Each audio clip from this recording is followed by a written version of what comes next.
Well, good morning, everyone. And once again, welcome to another live of the Doctor is In on Facebook, soon to be on a podcast. And we sure appreciate those who can watch us live. We know that's not always possible, but we sure appreciate it. If folks can, as you get your notifications, Andrea, how are you for Niagara Falls, Brahim from Portland, Oregon, and Mike from Norland.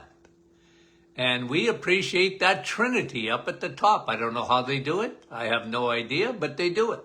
Lynn, Aurora, how are you? Carol, West Virginia. Love West Virginia. Sandy, Vancouver, Washington, Maryland from PEI, Prince Edward Island. Fran, Orangeville, how are you? Tina, Nova Scotia. Beverly, nice to have you on this morning. Rosa, Montreal. Sharon from Kansas. Nicole from our staff. Bev, Saskatchewan. Lise, bonjour. Maureen, our dear friend from freezing Boca Raton, Florida. Karen, Gertie from Burlington. Sherry from Mississauga. Bonnie from snowy London. Diane LaSalle. Rosalinda from Niagara Falls. Dave Muskoka. Maureen, how are you? Frida in Devlin, cold. Johanna, Netherlands. Patricia, Windsor. Linda, New Brunswick. And another Linda from St. Jude, Quebec. We love Lindas. Adeline. And Darlene from Saskatchewan. Rita, good morning. And Sharon talking about how cold. April. Deb from Timmins. Betty Lynn, Brantford. John, Elgin, Illinois. Elaine, St. John's, Newfoundland. And Annette, how are you? And Sue, I can see them all this morning. I don't know what I did differently. Lorraine, BC, Veronica, and Troy. There's our buddy, Dr. Troy Bennett in Newfoundland. Sue, how are you from Bolton? Shelley, Sherwood Park, Alberta. Millica from Stouffville. Keith, our dear friend from the Banana Belt. Georgie, Francis from Vaughan, couple of more guys. Lori, Cambridge. Who's that? Chi-Chi. Wendy. Arlene. Bonnie, Little Britain. And Eric, there you are, my friend from Ottawa, but maybe somewhere else right now. Rolly from England. We appreciate you, Rolly. Lynn Marie. And Barbara, thanks for coming on. Rolly from England. Dorothy. And Yvonne. And Marianne from London, Ontario. Cheryl, I missed you. How did I miss you? Deb, Harold. Chi-Chi is from Tirana. And Nellie, how are you, Nell? Okay, Teresa. Now, let's get to a few. This week, we're going over headlines, okay? And again, a lot of times you won't see these headlines. They're not mainstream necessarily, but they're studies or articles that I flag. I find them to be interesting, and those are the ones that I want to talk to you about. So let's do a couple here this morning. One of them, interesting, exercise. So vitamin E. Remember, at the Martin Clinic, we have our own vitamin chart. Okay? We have our own chart. And we've replaced some of the vitamins with better ones. For example, vitamin C, ascorbic acid. Do we like it? Yeah. But we know something better that starts with a C. So we call that vitamin C. What is that? Coffee. Now, vitamin E, okay, again, vitamin E is a vitamin, and I like it, but we found a much better vitamin, and that's exercise. So we substituted the other vitamin E for exercise because exercise is so good for you. Now we named a new vitamin, vitamin S, steak. It deserves a vitamin. It's so good for you. Okay? So that's what we've done at the Martin Clinic. And we have our own alphabet, the vitamins. Okay? And I mean it. Now, the other vitamin we need S1 and S2 would be sleep. Because that really, now, the more they research sleep, the more they find, that really is essential, okay? And the more they study it, okay? I'm going to give you another one.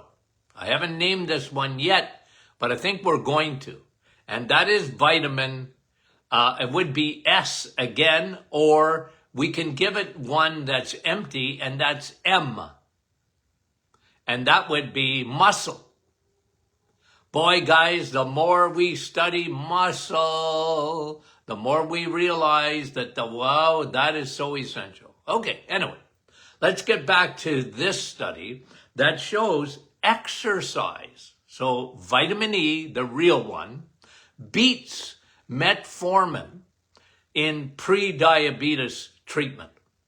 Exercise beats metformin. Now, guys, metformin is one of the most popular drugs in North America. And the reason is because doctors, their first choice, when someone's A1C or their blood sugar goes up, they want to get you on metformin to control that blood sugar.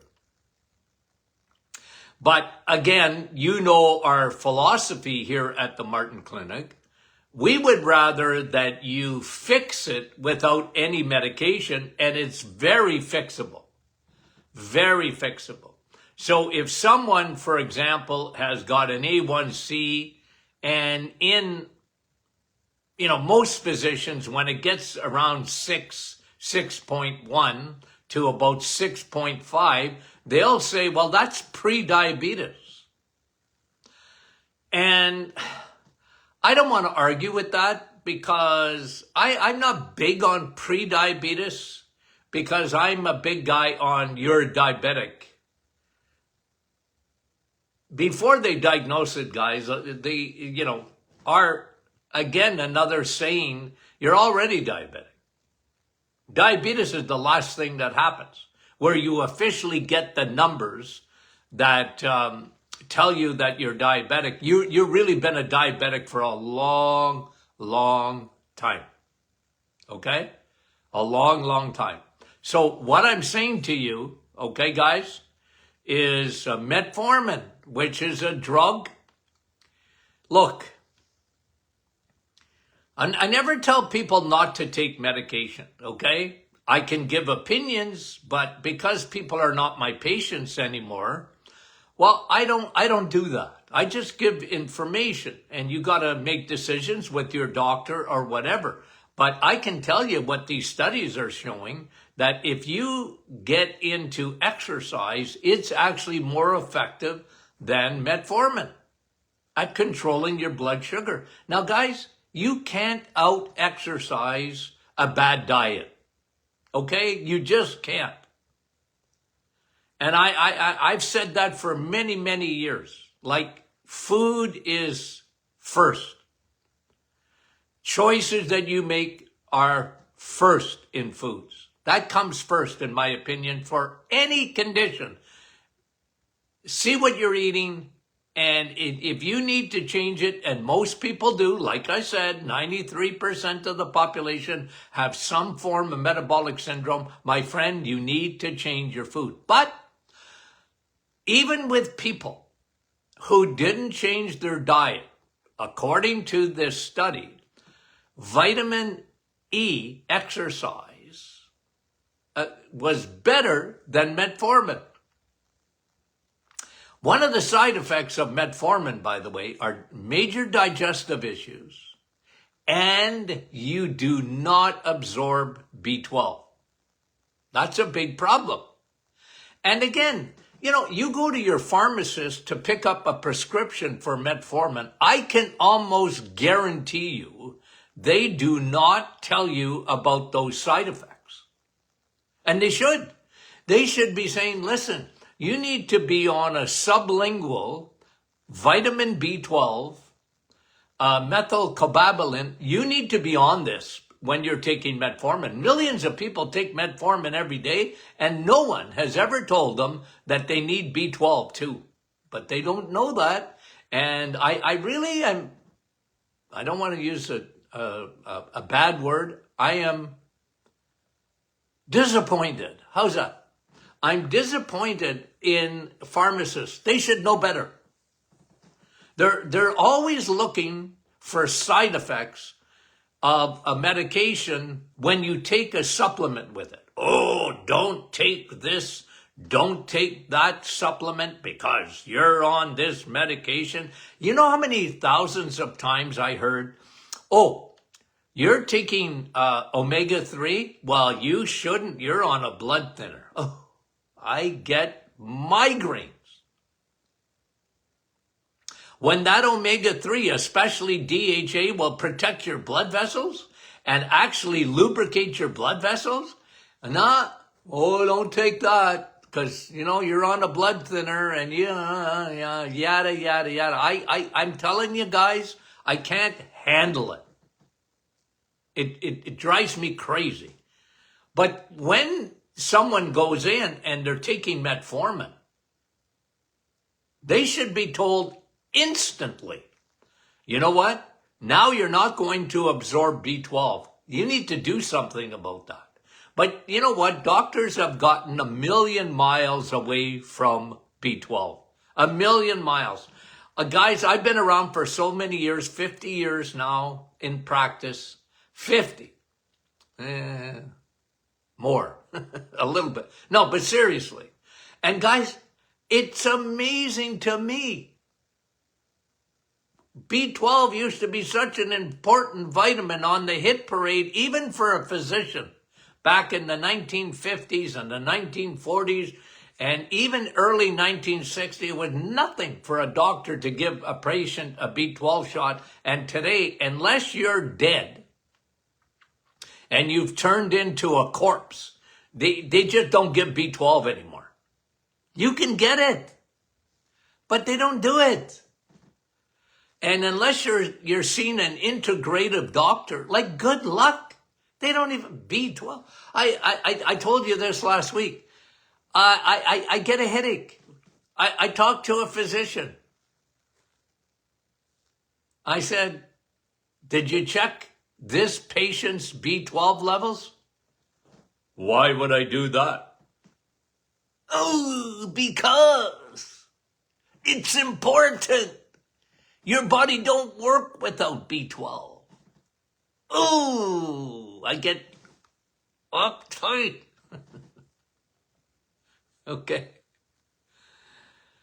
So metformin gets beat by exercise in prediabetes. That's a big study. That's an important study. And, physicians would do well to read this study, but I'm not going to hold my breath, okay? I'm not. And they're so, they pull that trigger on medication so fast, and they anyway, it's their training, and God love them, but I'm not happy about it, okay? So how do you like that? Okay, guys, here's another one. PPIs. You know what that is? Proton pump inhibitors. This is an article,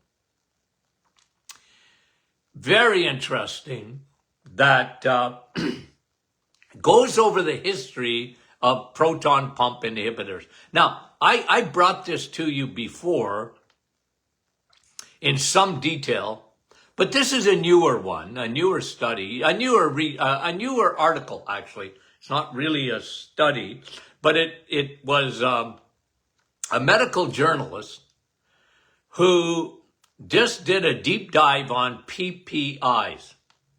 Again, what are PPIs? Proton pump inhibitors. And they're given out like candy today.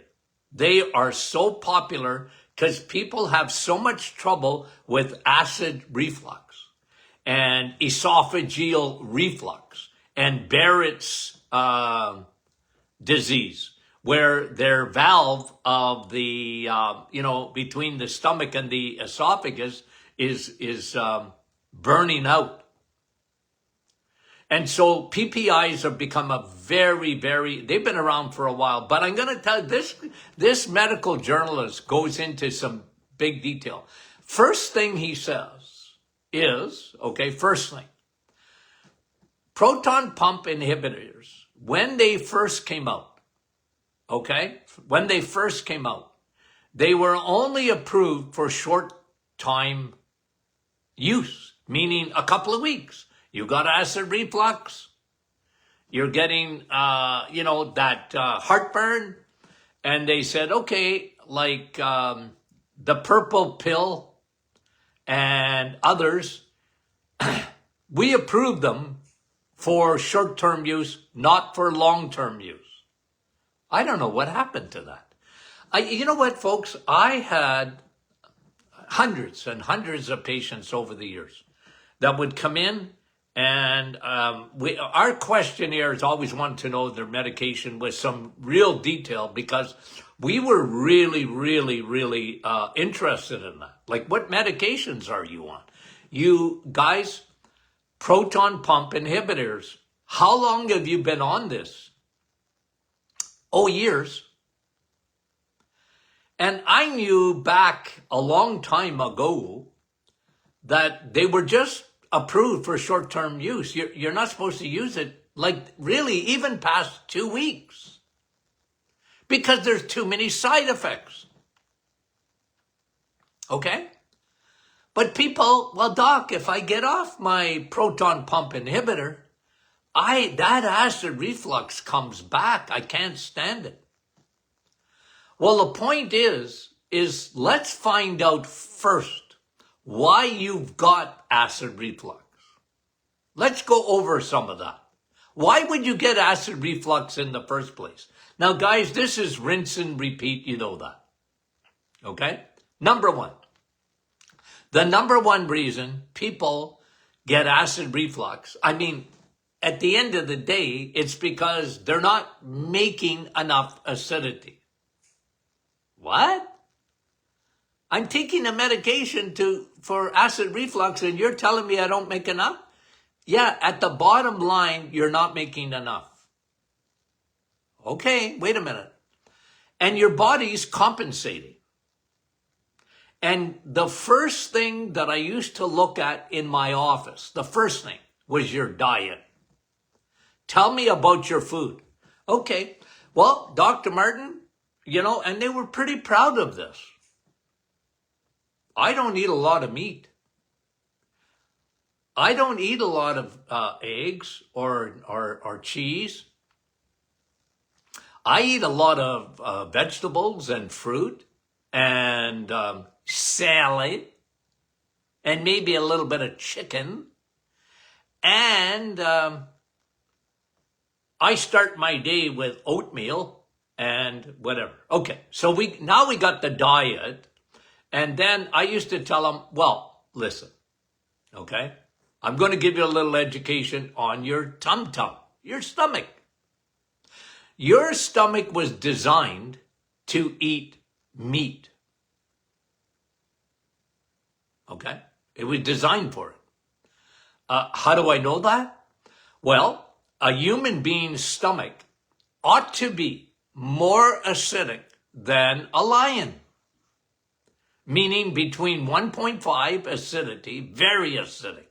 You can dissolve a coin in your stomach if your acidity is right. Like, it is so acidic, it's like a furnace. And when you're eating the wrong foods, your pH in your stomach goes up. What? Yeah. Your stomach will become more alkaline. And that's not good. You guys, the only place in your body that should be acidic is your stomach. Everywhere else, you want your body to be slightly alkaline. Okay? Your stomach needs that acidity to completely digest your food. And when you are not eating the right foods, you're a carboholic, or you love sugar, or you live on fruits and vegetables, your pH goes up. It's just the way it is, guys. Your pH goes up. So what does that do? Well, your body's smart. Your body is fearfully and wonderfully made. So when I say you guys know what I mean. I don't mean you, I mean others. When you don't eat the right foods, your pH of your stomach goes up, and here's what happens. Your body compensates. So now the proton, you got pumps in your stomach. You got pumps. And they release acidity in the absence of acidity. So they release it. They say, here, we got to fix the problem. We got to make your pH of your stomach more acidic. And when that happens, when the proton pumps go crazy to try and compensate for the diet that 90% of the people eat, you know what happens? Now you get acid reflux coming up the esophagus, and you're, ooh, and it ain't no fun. And now you're taking proton, the doctor don't talk to you about diet, because they don't know anything about a diet. If they do, they'll tell you, well, you better cut out red meat. Because they always say that. You better just cut out red meat, because that's acidic. They really don't know what they're talking about. They don't know what they're talking about.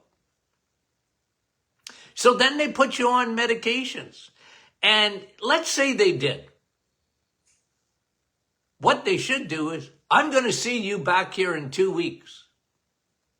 Because you can't stay on this medication beyond that. But they don't do that. Because the FDA forgot and do not enforce the original manifest on PPIs. Guys, have you heard of black box warnings? Well, there should be a black box warnings on PPIs. That's how dangerous they are. They are so dangerous. And I've been screaming again, like John the Baptist for years. Screaming. Hello, out there. Don't use PPIs for long.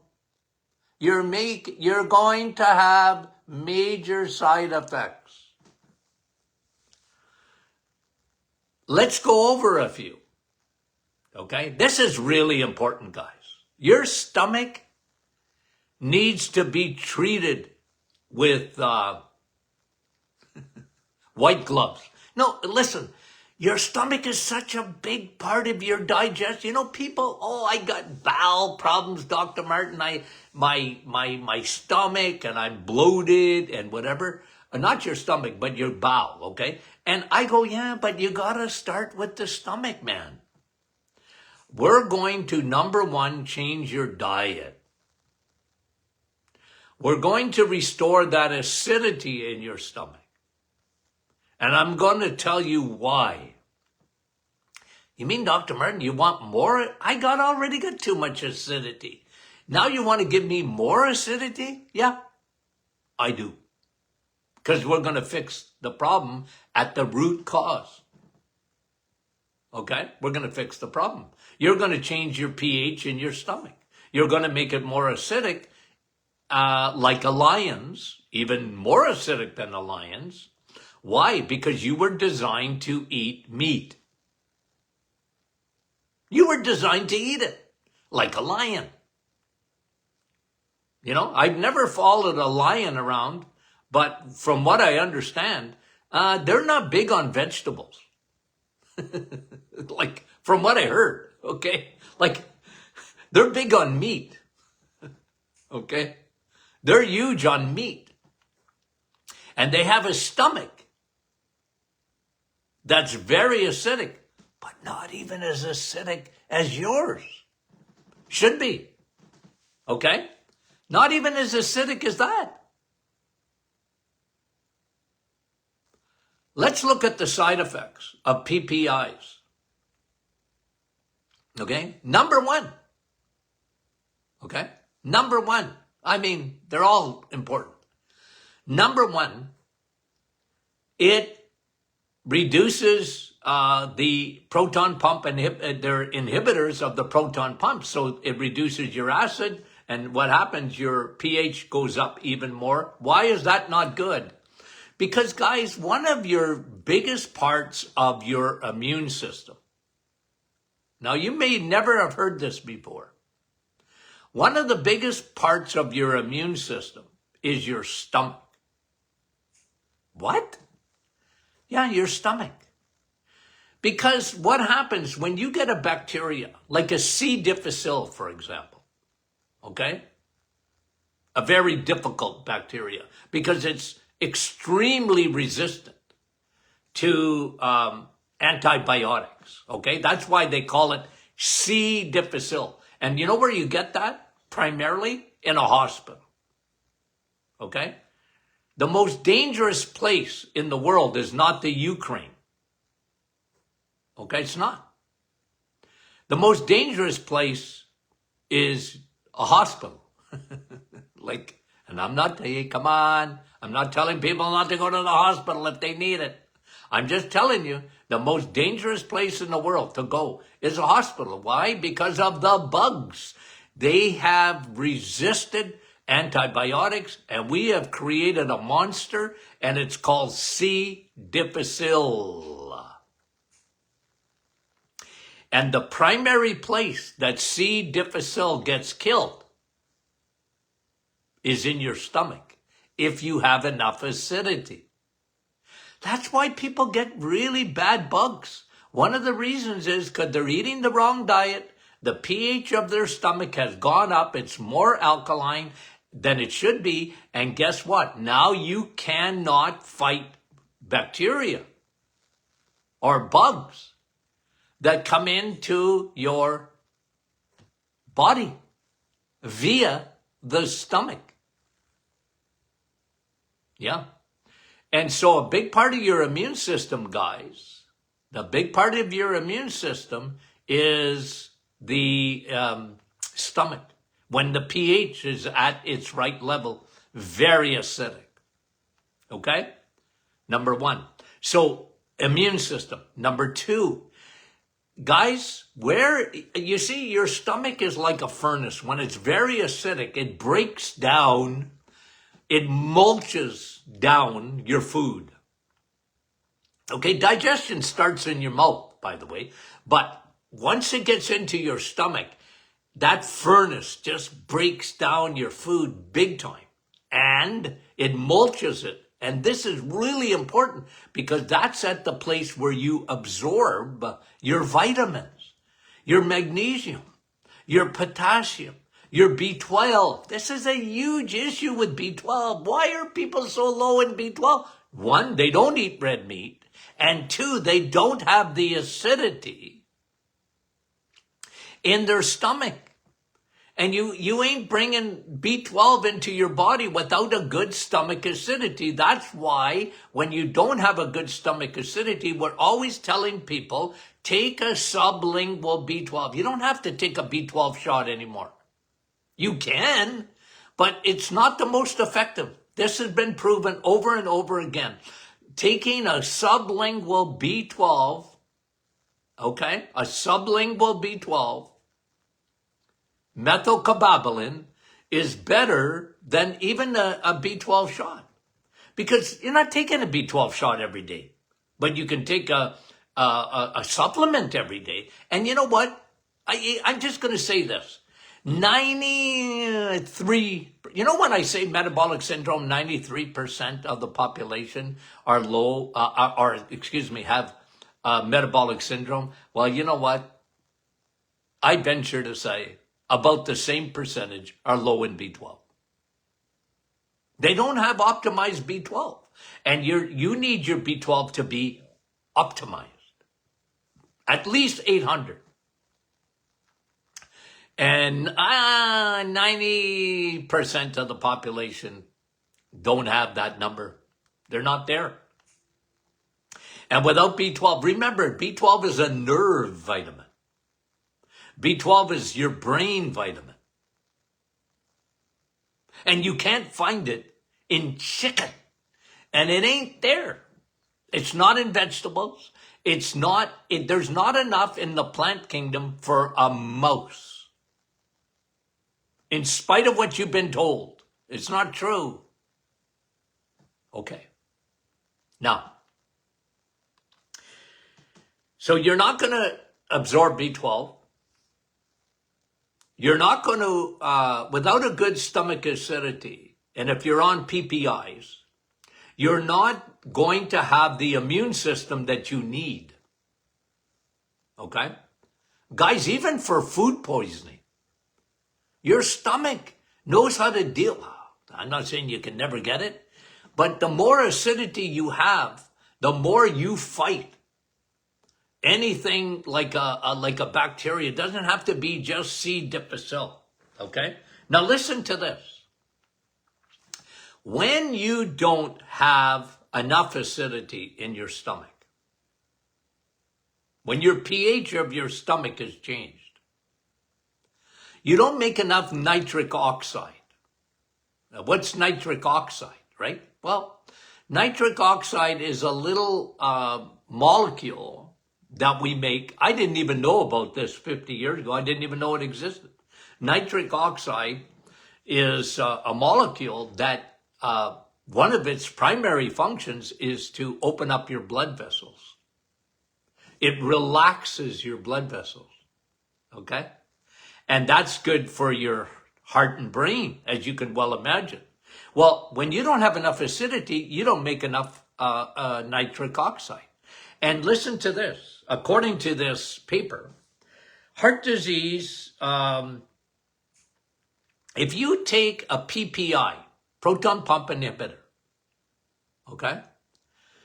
And you can get them over the counter now.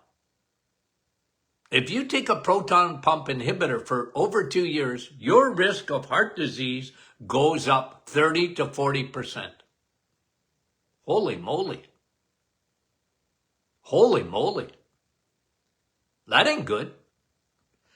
Listen to this. Alzheimer's. Well, you're not absorbing.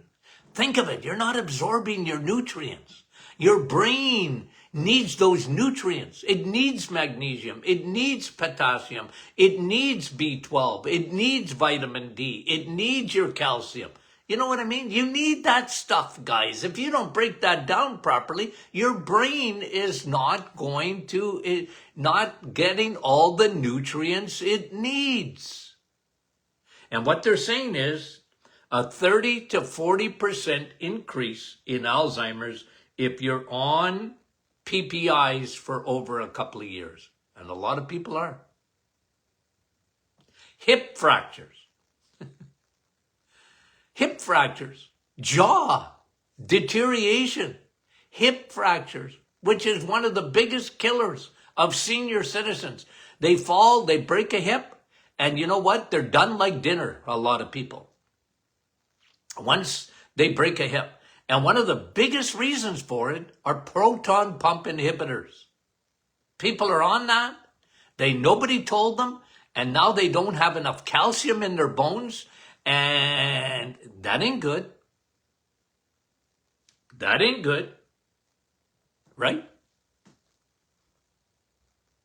Kidney disease. Kidney disease. So, guys, this is why this article really, it was just an overview and fascinating, an up-to-date overview on the side effects of proton pump inhibitors. And I'm going to tell you, I bet you there's not 5 physicians that know that. If you don't drop dead right away, they don't look at the side effects of it. Oh, I'd rather you not have any acid reflux, so just keep taking a pill. Well, they were never designed for that. And I don't trust Health Canada or the FDA. I just don't trust them because they're bought and paid for by the pharmaceuticals. I hate to say it, but I don't trust them. Okay. Now, what's tomorrow? Q&A. Okay? It's not too late. Send in your Q&A. Send your questions in.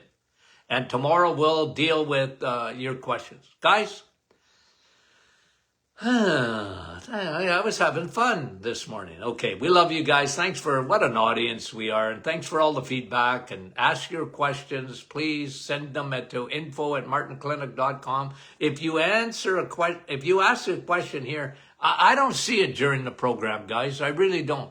Okay? I'm focused in on the topic or whatever. And I love you guys being on, but I just don't see those questions. Send it in to info@martinclinic.com, and then we'll deal with it on Fridays and most Mondays. Okay, guys, we love you dearly. Talk to you soon.